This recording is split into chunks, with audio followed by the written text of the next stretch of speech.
All right, good afternoon. Greetings. This is your Mountain State Update for April 23rd, 2017. I'm John Canties, and today I'm joined by public news correspondent Dan Hyman. Greetings. A little Irish music for you there. I really like that. That was nice. We have a couple. We had a couple guests planned for today. They're not able to make it. That happens. Well, we do have an audience. We do have an audience. They're in the next room. We'll see. Hopefully, they won't make their presence known. Oh, the doggies. Yes, indeed. Yeah, we got some dogs in the other room. I think it'll be okay. They're pretty chill. They're my dogs. And Dan and I are certainly capable of talking your ears off for the next hour by ourselves. And I want to put this out. If anybody wants to contact us at Mountain State Up, here's a little trivia contest for your folks. My dogs are named for musicians who play the same instrument, and they're more or less contemporaries, the two musicians that they're named for, and their names are Elvin and Max. So if you know what musicians we're referring to and what instrument they play, what genre, they're in the same genre, you can hit us up on Mountain State Up on Twitter. Yeah. And we won't give you a prize, but we'll give you a shout out. Yeah, we'll do something. I don't know. We'll give you a shout out, make you famous. Kind of a chilly, weird, little gloomy day here in Charleston. A little bit. Odd, uncharacteristic, which personally I enjoy. If it could be like this every day, I'd be great. But I realize that's not how everyone feels. I like to be able to go outside and not sweat, not look at mosquitoes, and not have to get in fist fights with bees to get to my car. You know, I like that. It has been a really lovely sort of West Virginia spring, although it got cold last night. I can stand that. My dogs are scratching at the door. I'll go let them. Okay, fair enough. Now, today we will be talking about a lot of stuff. We got a lot of things. We got Huntington, West Virginia being the best community in America. Kind of odd. The Surgeon General being asked to resign. Bill O'Reilly being fired. And the French election, which is happening today, I believe.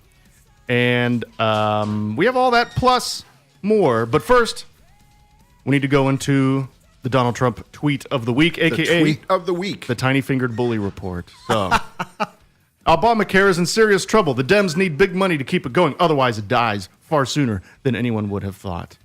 Interesting. Like Obamacare is just this thing that's just like it's a person. Like yes. I don't think. First of all, Dems aren't the only people who depend on Obamacare. Actually, a lot of it is the people who voted for Trump.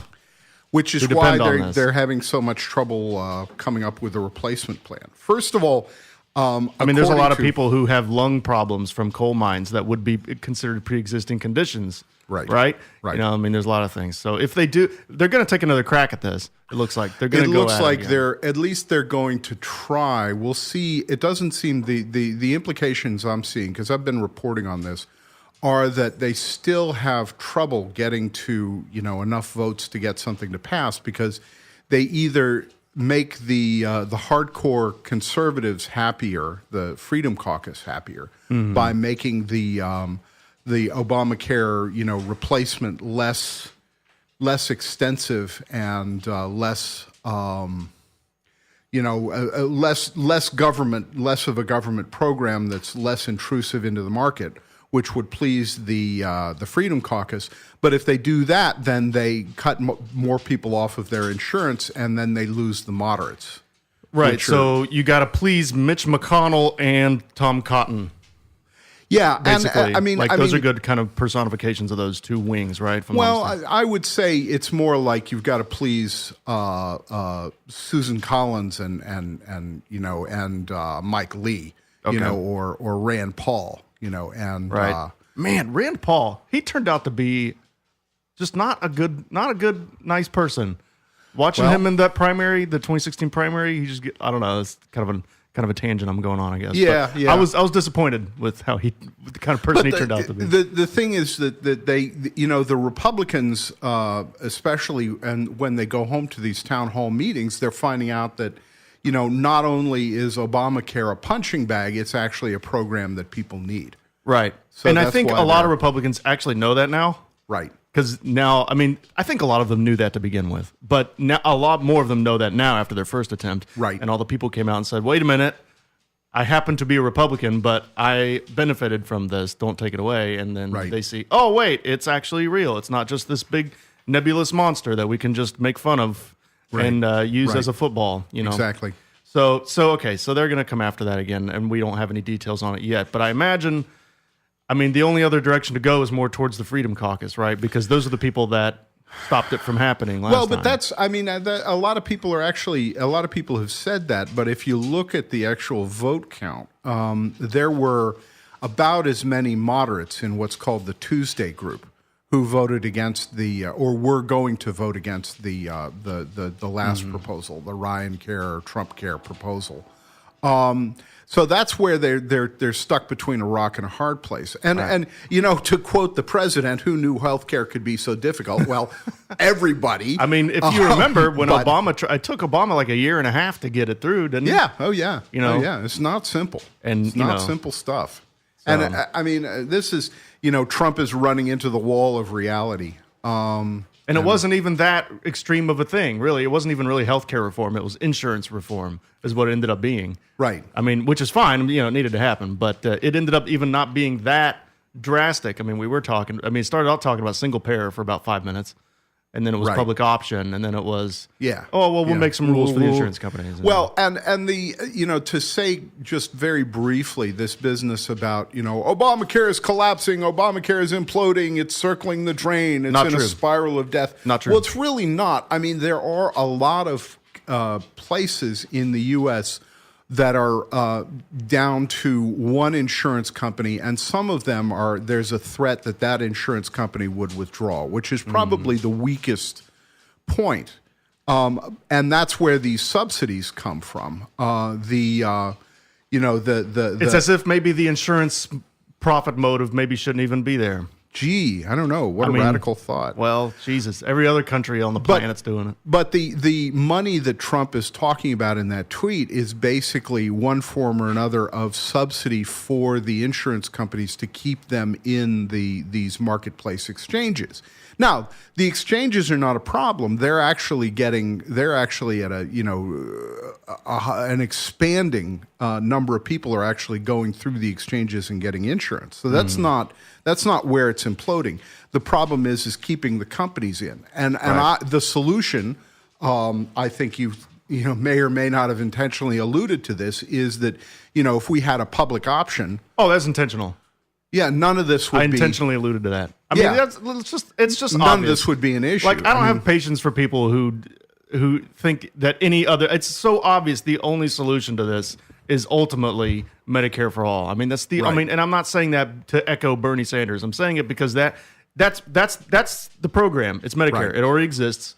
Right. Just take the age limit away from it. Right. That's all. And I realize there's more entailed. Well, but it that's would what be needs to very happen. efficient. Medicare That's what has is to actually happen. a very efficient. Medicaid Until you do is that, even people more will, efficient. there will be people. Right now, there's 40,000 people that die every year because they don't have health insurance. If you want to eliminate that, you have to have coverage for everybody. In order to have coverage for everybody, profit motive can't stay there forever. You're going to have to either slowly or quickly, however you got to do it. That eventually has to go if you want to cover everybody. Well, I think That's that the only number's down 40%. I don't think it's 40,000. I don't think it was before Obamacare, but there are still a lot of people who die for lack of insurance. So, anyway, there shouldn't be one. Anyway, let's move on. Okay. Sorry. Bill O'Reilly is dead. Wait a minute. He got fired from Fox News. Yeah, he's to all intents and purposes, to the media-consuming republic, he's dead. The astonishing thing to me is not that he got fired. Right. Did he fall or was he pushed? Well, in this case, he was obviously pushed. But the astonishing thing is how long it took to happen, because we knew that he was sexually harassing his underlings. Sure. We knew that Fox News was a toxic environment. Right. We knew that Roger Ailes was doing the same kind of thing. Roger Ailes set the tone, right? He was the big guy. Fish rots from the head. Exactly. When you're on top of things and you're acting like that, you know people under you are going to start. You set the tone when you're the leader, especially of something, in that kind of organization, right? And in Fox News, I realize it's some people draw an equivalency. Well, Fox News is just the right wing version of MSNBC. It's really not. Culturally speaking, these people, these are Mad Men 1950s fantasy people. You know, I mean, Right. they you know, if every woman, you never see a woman wearing pants. Like they're not allowed to wear pants. They can only wear dresses. Right. You know, I mean, that doesn't happen on CNN. That doesn't happen on MSNBC. That doesn't happen anywhere else. And the Women thing can wear is- whatever they want anywhere else. Fox News, they have a fantasy. You know, this 1950s fantasy. It's a cultural thing. You look at the prime female presenters, is the English phrase. The prime time, the major female presenters on Fox News, and they're all good-looking women. Most of them are blonde. A lot of them are former beauty queens, and they're all wearing above-the-knee skirts. Right. And they're all sitting. You know, And some of them may choose to wear that, and that's I'm fine. sure that's fine, right? Right. But the But when it's sets every are single designed, one. the sets are designed so that they're not behind a desk. They're sitting in chairs where you can see their legs. Right, they're not desks. Right. This is intentional. There's always this couch thing, especially Fox and Friends in the morning. You wake up, it's the first thing you see. Fox and Friends, you know. Some blonde woman with legs, you know. I mean, and that's fine, you know. I mean, that's not a big deal, but it isn't as though we didn't know. Right. You know, we can't pretend that this wasn't happening. Right. So especially because O'Reilly was accused of this years ago. Right. So before people start giving Fox News credit and saying, you know, they did the right thing by getting rid of this bad guy, they didn't want to get rid of him. Oh, no. They paid $13 million plus out to these women over the years to Right. get them to shut up. Right. And thankfully, you know, I guess New York Times Right. is what Reported exposed on it. this. Now, what happened was they weren't even going to get rid of him then. Yeah. What happened was advertisers left. Yeah. And money, $50 million left in, which is way too much money, even for Fox News. Right. That's a lot of money. I don't care what organization you are. $50 million walking out the door in That's that real short of a money. period, that's a ton of money. And Well- that's why they fired him. That's the same reason. I mean, his ratings were sky high. And this is the same thing, if you remember not too long ago, Glenn Beck. Yeah. He was being an insane man on TV, 5 o'clock. Interesting how he's changed. That's another story. Yeah, But- that's but a different thing. He's But evolved and quite his a ratings bit. were sky high. Yeah. But the advertisers started leaving because he was being an insane man, and then they canned him. That's what it's all about. It's not Fox News trying to rebrand. Right. It's not Fox News learning from their mistakes. It's Fox News making Being a Fox financial News. calculation. Yeah. What's okay? Well, and you I know. think that, you know, the conservatives will say, and I think there's a decent point here, that Democrats defended Bill Clinton when he was accused of sexual harassment. Sure. First of all, that was better than 20 years ago. Mm-hmm. Okay, it was I won't say it was a different world, because obviously there was sexual harassment and it wasn't right when it happened 20 years ago. Second of all, there's a difference between firing somebody who's a news presenter or an opinion bloviator on Fox News, and removing the president from office. There's a big difference there. Oh yeah, people will draw false equivalencies. Yeah, with I things mean, like it's that, a false equivalent. And yeah. if Bill Clinton were just a commentator on MSNBC and he were accused of having sex with an intern, and there's problematic because there's a power relationship issue there. Yeah, I Right. mean, you say, yeah, then he gets fired. I don't think, there have been a lot of, conservative. I mean, there's a lot of liberals who I'm not crazy about. I know you're a fan of Bill Maher. I don't like him. Well, I'm a little mixed on him, honestly. I think he's a little too. He's a jerk. He's a jerk. And I think sometimes it's okay to be a jerk when someone deserves it, and Yeah. when his jerkiness is pointed in the right direction. Yeah. I love it. But when it's pointed in the wrong direction, I hate it. That's just saying he's a jerk when he's a jerk to the right people. Right? Yeah, I know. So that says a lot about me, I guess. But Well, I whatever. understand it. You see I what I'm understand saying, it. though, you know. But there's, I mean, for example, what's his name? The guy who used to Oberman, Keith Oberman. Oh yeah.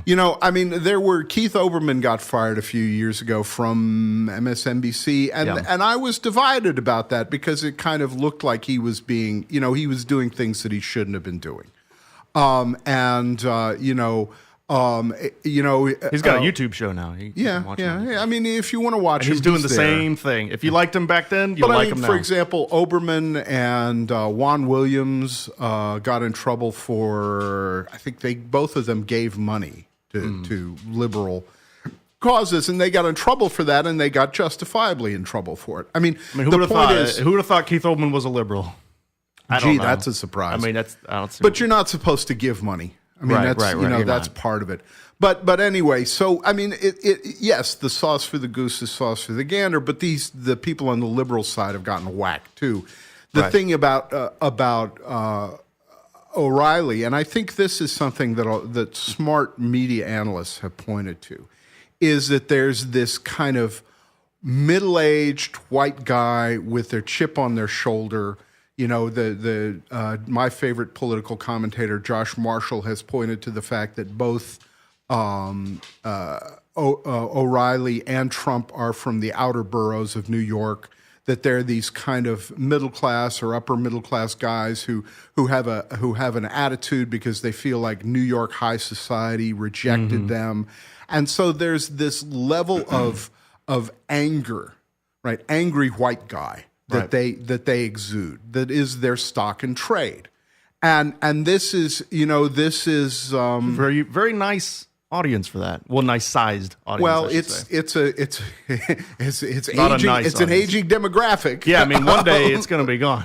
But I mean, this is about as clear as you were talking about the Mad Men culture at Fox News, and this is about as clear as it can get. Right. You've got these white male entitled men who feel like they're not entitled enough, right? And that's the stock and trade in Fox News, them and their female equivalents, of being, people who have a bad attitude towards the world, have a chip on their shoulder and resentment to all these scary brown people. And this is Women in general scare them too. Yeah, Women, showing up. Women have more degrees now. Women are more and more becoming CEOs. Part of this culture bothers war, them. which personally I wouldn't see it as a culture war. I just see it as humanity just changes and evolves. I mean, that's just the way it happens. But the people who are on, from their perspective, they're on the losing side. They're on the losing side of some of those changes. They see it as a war. They see it as an And affront then you to get, them. as a result, the kind of thing that people like O'Reilly and Trump ride to success, things like the so-called war on Christmas, where they can go after Starbucks for not putting a snowflake on their cup or whatever, you know, and so this is an aging demographic, but this is a very, this really kind of That the mindset. fact that O'Reilly got booted from Fox is neither coincidence nor an accident, nor is it a coincidence or an accident that he was there in the first place. Right. And this to me seems symbolic.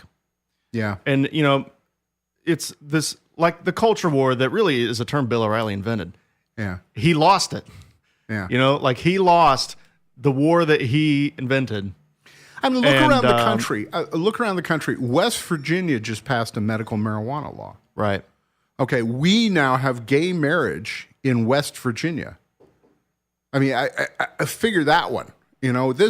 This parade has passed them by. They just don't know it yet. And the people that are resisting Right. are they're culturally speaking in their death throes. Yeah. That's why you see lashing out. Trump is one big lashing out. It's an episode. There's an They're having an awful lot- emotional episode, and Trump is a big one. There's an awful lot of lashing out. I mean, like for example, They're being dragged out, kicking and screaming. I couldn't figure out why Trump made such a big deal of cutting Meals on Wheels. Right. I mean, why cut a program that costs nothing? I mean, nothing. And does no harm. And does no harm and actually does some good. Feeds some elderly people who are hungry and Because they're mean, people visit because them. they're mean and they're bullies. There's no other way to. There's an instinct to punish. There's a certain level of trolling that's going on here. Oh, yeah, that absolutely. they're lashing out, and they're not being terribly. I don't think that. And this is what Trumpism is trolling in a sense. It's lashing out. He's and, Pepe the Frog. well, Pepe. anyway, let's move on because we're Right. hashing the same So territory. yeah, sure. But I just think that's interesting to talk about. It's interesting to see. Now, if you're watching Fox News and you see less oxygen tank commercials, you'll know why, because these really. advertisers are gone. So Fox News is in an interesting place. Now, he is going to come on his podcast on Monday. Bill O'Reilly has a podcast for all 12 of you who listen to that. Yeah. He's going to come on, and so Probably got a bigger audience than we do. Probably, but I imagine It's not saying a lot. he's going to have something interesting to say because that will be his first time speaking since all this became final. So I don't know. I would find it hard to imagine he's going to come on and do a normal podcast on Monday, and not talk about it. Right? Yeah. He's going to have to. So we'll probably see something come of that. We may talk about it next week. We'll see. All right. So on this day last year, the Paris Agreement was created, aimed at reducing greenhouse gas emissions. Is that 1 year ago? Yeah. Earth Day, According to my the day information. after Earth Day. Yeah. So gas emissions, preventing global warming. It was open for signatures, and it was supposed to go into effect November. So Donald Trump was supposed to meet with the senior administration officials to discuss this deal and whether the United States should withdraw from it. The meeting was postponed indefinitely. Right. And key Trump advisors are apparently divided over the issue. So it's still uncertain what Trump will do. We know that Trump has this style of kind of siding with whoever the last person he talked with was sometimes. You know?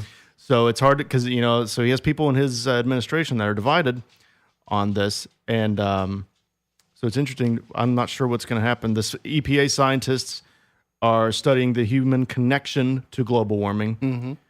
And now we have the EPA not allowed to produce results. Right. And we even have, they might not even be allowed to research it anymore. So there's going to be a gap in our data is what this is going to create. It's going to create a gap in the data from when Trump does this to when, or Scott Pruitt, I guess, he's the EPA guy. So, so that creates a data gap. And then when you have a data gap, guess who fills it in? People with nefarious agendas. Then they come in and say, well, we don't know. They can increase doubt and muddy the waters. And they'll never be proven right, but they can introduce enough doubt so that the facts don't matter as much to people. That's all they need to do, and then they've won. It's not an accident that yesterday there were marches, and there may still be some going on today, all across the country of scientists who are coming out into the street and basically saying facts matter. We can't, just because as a friend of mine in high school said when we were, some of us were involved in various sorts of chemical activities, but he said, reality is that which doesn't go away when you ignore it. Right.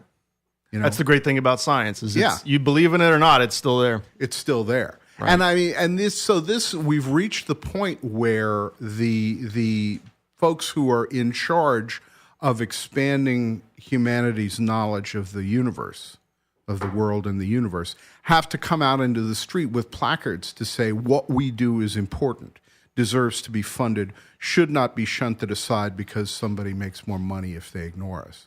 Right. I mean, this is, it's going to be interesting in a way.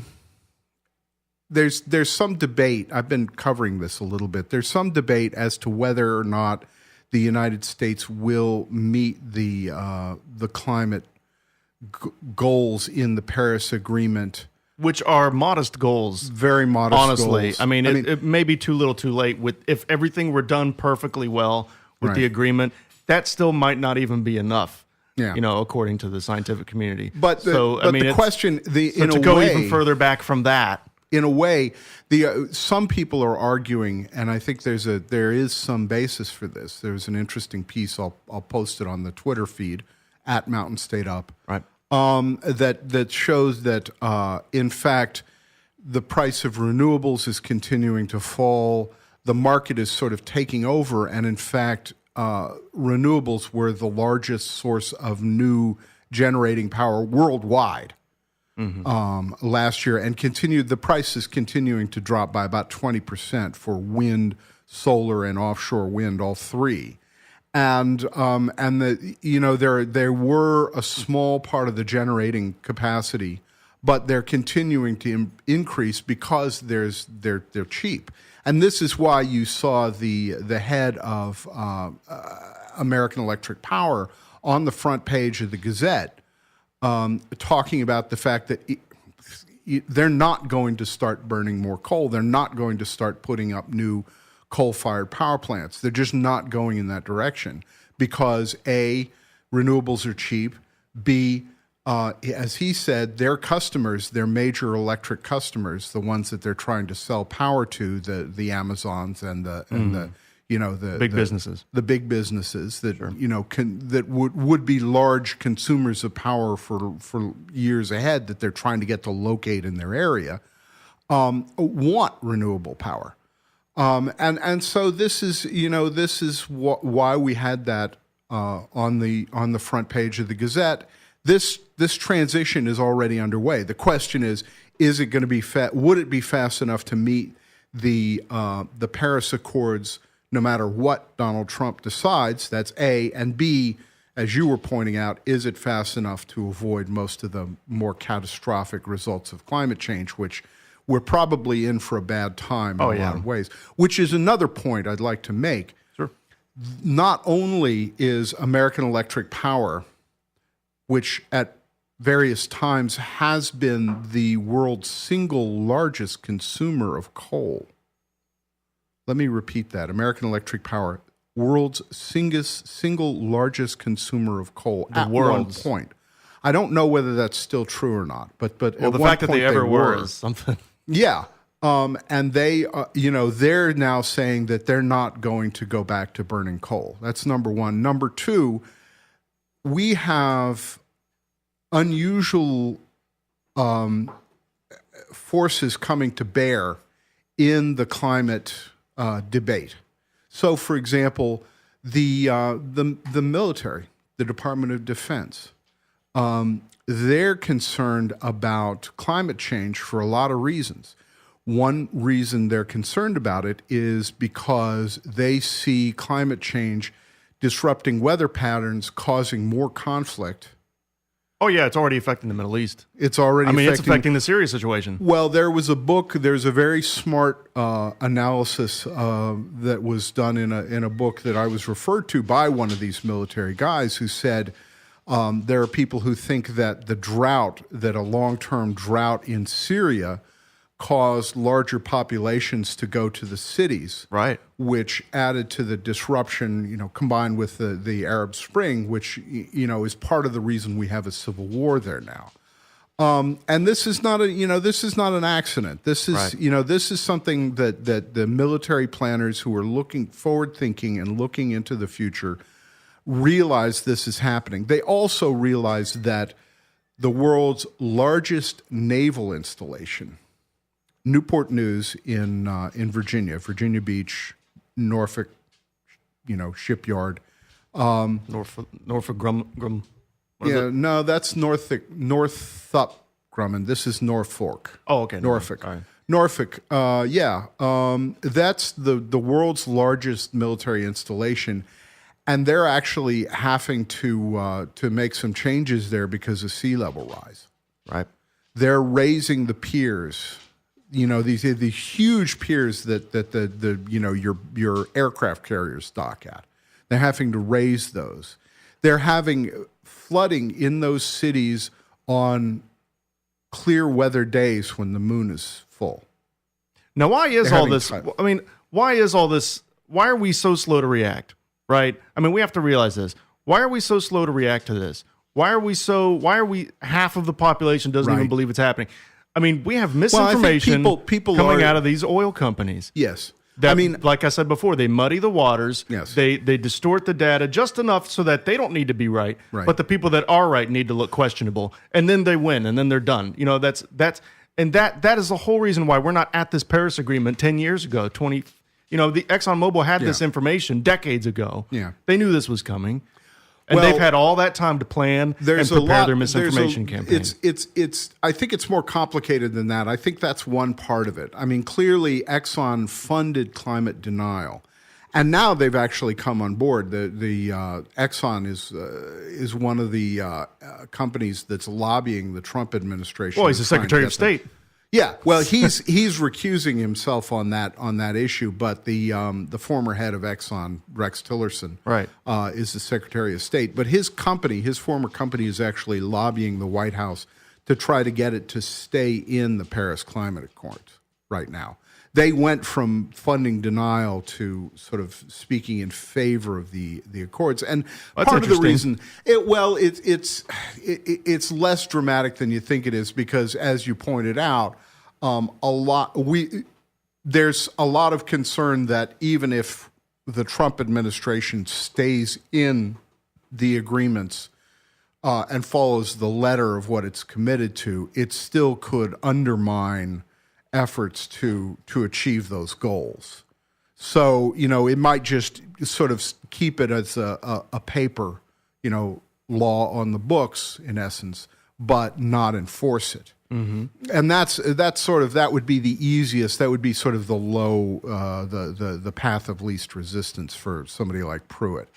So it's a division between Pruitt on one side and the real hardcore Freedom Caucus anti-environmentalists in the administration, and the military and people like Tillerson are on the other side, saying, at the very least, keep it on the books. Mm-hmm. Now, this is an interesting thing. I mean, it's I think it's past the point where we're talking about there really being a debate. Now it's a question of how we handle it. And and we have to be willing. There has to be a shift, in how not just Americans, but everyone. Like there has to be, even the people who are totally on board, right? They need to get more animated. Yeah. I mean, everyone needs. This is like the first big test of humanity, really. Yeah. One of the first big major tests. Can humanity come together and figure something out together? One big issue that affects everybody.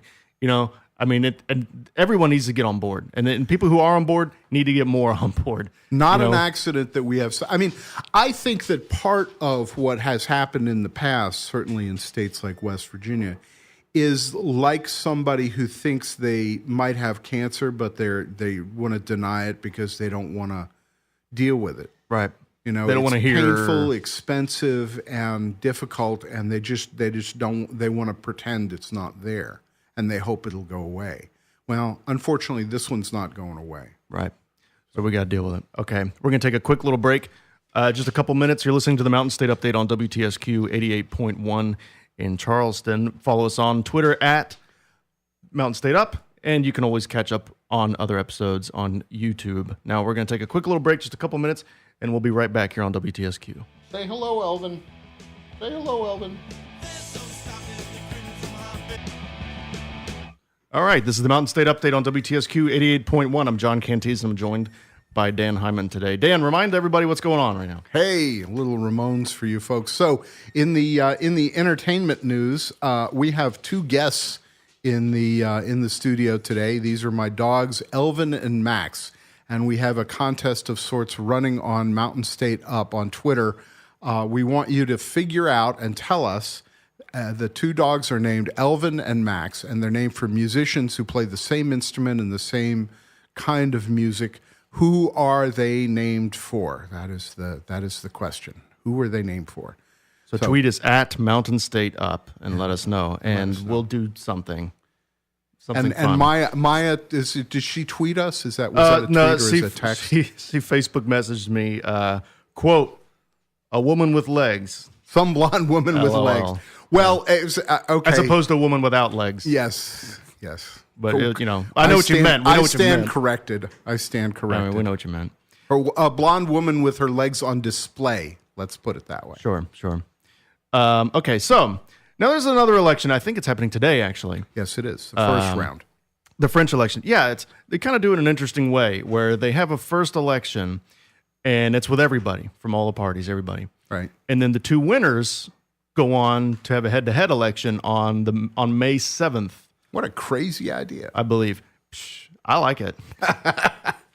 Well, wait a minute. They don't have an electoral college? Yeah, right. That they don't goes against the will of the people? They don't have this weird 19th century anti-democratic institution. Heathens. Yeah. So, yeah. French. And it's interesting. They are very French. For a lot of reasons, this is interesting. This is an interesting election. There's a lot of parallels between this and our last election. I mean, we have xenophobia playing a big role. We have fear versus kind of boring stability. Stability is what you need, but it's not as exciting. It's not generating a lot of clicks. It's not getting you as many also eyeballs. have a real disenchantment with the establishment, the political establishment in France. Right. And you also have, interestingly enough, the Russians. It's broadly thought that the Russians are trying to meddle in the French election. Oh, of course. As well, right. I mean, it wouldn't be an election without Russia being involved. And this is one thing that's interesting to me is that they seem to be backing Marine Le Pen. Marine Le Pen? Right, Marine Le Pen. Marie. And why would the Russians back these right-wing anti-immigrant parties, sort of xenophobic, isolationist candidates in the United States and in France? And we could talk about that. It's sort of an interesting topic. It'll probably take a while, but it's worth thinking about. But, there's a definite disenchantment with the establishment right party, the center-right party, the Republicans, appropriately enough, in France, and then the socialists who are sort of basically, center-left. And now globally, they're center-left. Yeah, here France, it's like, oh, look how far left you are. But I mean, everywhere else, it's like, yeah, you're center left. In France, they're sort of the equivalent of the Democrats, and their policies are sort of similar. And they could even be accused of being, neoliberal on occasion, which is part of the problem. I mean, and the disenchantment with the establishment. A lot of people point to the financial crisis of 2008. The economic crisis of 2008, when the world economy came close to cratering, and that's provoked a lot of anger and disenchantment with the establishment, and it's really being ridden by the right, by these cultural conservatives, which is another parallel we have here in America, where the right has somehow claimed the populist movement. In my entire lifetime, they wouldn't even come close to being able to do that until now. Yeah. And you're seeing this globally now, where there's people that either are disenfranchised or just feel disenfranchised. One or the other, it doesn't matter. They vote the same way, and they need a populist, and a fake populist comes along and can get their vote because the people who are supposed to be the populists aren't claiming it as well. Well, it's interesting to me that one thing I'd like to say, and the term populist is a bit problematic. I understand why people use it, and I understand what it means, and it makes sense. But to say that someone is a populist competing in a democratic election, if you think about it, whoever wins has to some degree or another be a populist.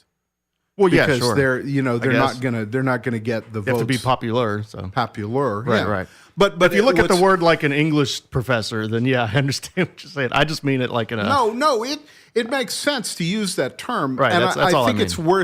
it's worth pointing out that these right-wing populists, you have these left-wing populists, the Bernie Sanders, the Mélenchon in France, who's a lot further to the left, who is so French. He's like the most French person ever. He wears a beret, and it's like, he wears a beret. Good Lord. He looks like he's wearing. Actually, he smokes cigarettes like everywhere. Yeah, he also you are wears, so French, dude. He looks. I've seen him on stage at these big political rallies, and he looks like he's wearing a Chinese communist Mao jacket. he's a communist. I mean, he's an old-fashioned French communist. So French. I know he's very French, but he's sort of an angry populist. I mean. The difference between the populist left and the populist right, as it's breaking now, and as it traditionally breaks historically in the United States, in Europe, is that the left-wing populists target. Well, Mélenchon has targeted. I hope I'm not too badly mispronouncing his name, but he's targeted the bankers. And he's talked about imposing a really high tax rate on the elite, blah, blah, blah, blah. Right. And the difference is that the Marine Le Pens and the Donald Trumps target ethnic, religious, racial minorities. That what they turn their anger, you get both sides are angry, but who are they angry at?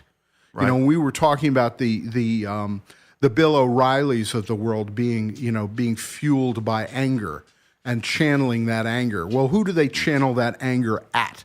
These scary brown people is the answer. I mean, People who can't fight back as well. Yeah, gays. You want to know a lot about a political Single party? mothers. Look at who they say the enemy is. Yeah. That's how you learn a lot about any politician or any political party. Look at who they're casting as your problem. Right. Is it people who can fight back? Right. Or is it people if it's people who can't fight back and people who are disenfranchised already, poor people who are Immigrants. I mean, what does that? I think that tells you plenty, right? As opposed to saying, okay, well, these people who aren't paying as much taxes as they should, Right. are they have concentrated the wealth, Right. more and more. I mean, those people can fight back. Yeah. They can put out a bunch of they do. commercials the next day, and they do fight back, and they often win. Yeah, for that very reason. Sure. No, there's no accident. I mean, in France especially, the right wing, in England too, the tradition of the right wing has a very elitist component to it. Marine Le Pen, her father was a millionaire, I guess the equivalent of a millionaire. I mean, they're both independently wealthy. I mean, somebody like Oswald in England, who was the leader of the English fascists before World War II, was I think he was either an aristocrat or he was plugged into the aristocracy. Yeah. And there's no accident. And in fact, I mean, we see a certain amount of that with Trump, too, because it's not like, it's kind of hard for a lot of people like me to really, my heart does not bleed for Donald Trump.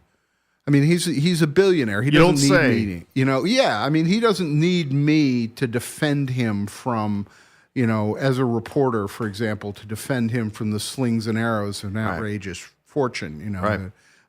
Defend him against public attacks. I mean, if I'm going to spend my time defending somebody, it is, as you say, somebody who can't defend themselves. Right. I mean, that's right. That's the whole point. And that says a lot. They just look at who people are defending and who they're attacking. And that tells you most of what you need to know about them in a political context. This election is going to be interesting because this will affect us. Was something else I was going to get to. Yeah. This will affect us. This will affect the world. I mean, the European Union. I mean, this is... Oh, yeah. There's great implications. A lot of people say, Marine Le Pen has said that she wants to take France out of the European Union. And the far left candidate, the communist, wants to also take France out of the European Union. It looks like if either of them win, then the European Union is in trouble because France is a founding member, and that could be real. That could be really problematic. This isn't. They can afford to lose England. They can't afford to lose France. A Frexit, if you will. And when you start seeing that term pop up, you heard it here first. But it looks like Le Pen. There's currently a very close four-way race. I hate to make predictions, but. The general predictions are that the new centrist candidate, the young man, Emmanuel Macron, it looks like he'll lead, and Le Pen may get second, and then Fillon, who's the conservative candidate, and the communist upstart will come in third and fourth. Whoever comes in third and fourth will be cut out, and then it'll be the second round. And if it's Macron versus Le Pen, then the general handicap is that Macron would win because typically what happens, the French are very used to this. They practice what's known as strategic voting, and they will unite behind left, right, and center whoever is opposed to the National Front, the fascist party, because there are a lot of people who don't like them and don't trust them and don't like Le Pen, and with good reason. I mean, she's given them a lot of reason to really, dislike her. Sure. Okay, so let's talk about. We got about 6-7 minutes left. Let's talk about something I didn't put on the show today. But have you seen anything about this Democrat Unity Tour? Right. This thing with Tom Perez and Bernie Sanders. Yeah. Going around and awkwardly sitting next to each other. And I don't think it's all that awkward, actually. Well, okay. Well, there was a CNN interview that I found personally awkward. But really? Yeah, it was just weird. No, it wasn't CNN. It was MSNBC. It was Chris Hayes. Chris Hayes was asking Bernie Sanders, "Do you consider yourself a Democrat? You're on a Democrat unity tour." And Bernie would explain, "No, I'm not. I'm an independent, but I want the Democrats to do well because the Democrats are supposed to be yada yada yada." Right. And so then and he mentions Medicare for all, something that just about 10 years ago, every Democrat wouldn't have had a problem saying, "Yes, I'm behind this." But then Chris Hayes asks Tom Perez, "Are you in favor of Medicare for all? Could you get on board with that?" And he didn't answer it. And he danced around. He said, "Well, we lead with our values, and our values. When we put hope on the ballot, we win." Tom Perez. That's a very good Tom Perez. Well, unfortunately, I've heard a lot of them lately. Why do Democrats get people who can't talk? We have Harry Reid. Okay, Chuck Schumer's fine. I like Chuck Schumer. But Harry Reid can't talk. Nancy Pelosi can't talk. What is weak-voiced people? I don't know. Anyway, it's kind of a tangent. Obama was he was great. Good talker. But I don't know. We have an odd amount of people who can't talk. Let me give you my spiel about the Democratic Unity Tour. Right. So we've got Perez and Sanders going around the country.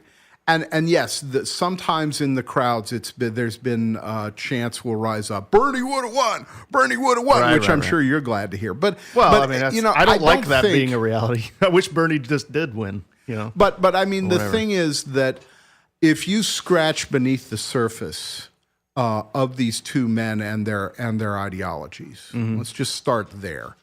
You will find they're more in common. Much more in common. I mean, Perez is a long-time progressive. I mean, he's getting crud for. He was a great labor secretary. Let's not forget labor that. Secretary. He was a very labor-oriented guy. Always has been. Right. And is very progressive. I mean, and I think you saw that in supports TPP though. I mean, there are positions he kind of has to take because he's the head of the party, and the party has sort of gone in that direction. I think if you woke him up in the middle of the night, and caught him off guard, he would say, "Yeah, he's all in favor of single payer." Sure. Why can't he just say that though? Why does it have to be in the middle of the night? Why can't he say what any Democrat would have said before 2008 or before the Affordable Care Act? Because now they say, they give you a little dance and song, and then they say, "Well, we have the Affordable Care Act and we have a lot of work to do." And it's like, we still have like 20,000 people that don't have insurance. I mean, just say 20 million. Oh, yeah, 20 million. And we still have people that are dying because they don't have it in the richest country in the world. Yeah. I mean, can you not just say anything that gets people covered, I am for it. If Medicare for all came up, I would support that. If we can expand the Affordable Care Act, I would support that. Because that's the right answer. If you're serious and you're a Democrat and you want to win, that's what you say. You have a contrast between you and the Republicans. You say, we want to get people covered. Whatever does that, I'm for it. And if that happens to be Medicare for all, fine. That's the answer. I think that's probably a smart You don't have position. to be against the Affordable Care Act to be for Medicare. You just need to be for people getting covered, right? And then you can get through that question. What probably is, I mean, in a sense, what may be happening, and I don't want to put words in Tom Perez's mouth, but I'm guessing here. I'm speculating. Sure. That part of what may be going on is that Perez is looking at something like the West Virginia Senate race. Mm-hmm. Okay, so we've got Joe Manchin. He's looking at Joe Manchin. People like that. Looking at Joe Manchin. McCaskill even. Yeah. Who knows what's going to happen to her? I don't know. Yeah. And is saying, got a race coming up in 2018 for the Senate, and we want to defend those people. I know people are not going to like the fact that I say, I just said defend Joe Manchin. Well, but he's a Democrat, and he's keeping, Evan Jenkins from taking the second Democratic, taking a Democratic seat. And so Tom Perez may be saying, well, I want to give Joe Manchin some room. Right. So I'm not going to say, single payer or nothing, because I don't think that's, you don't have to say that though. That's kind of what I'm saying. Like, you don't have to put people like Joe Manchin in a box and be for Medicare for all. You can just be for people getting covered. Right now, there's a bill in the House that's Medicare for all. I forget what 656, I think. But and that's Medicare for all. And all he would have to say is, I support that. I support helping out the Affordable Care Act. I support something else that hasn't come up yet. Whatever gets more people covered, I support it. That's all he has to say.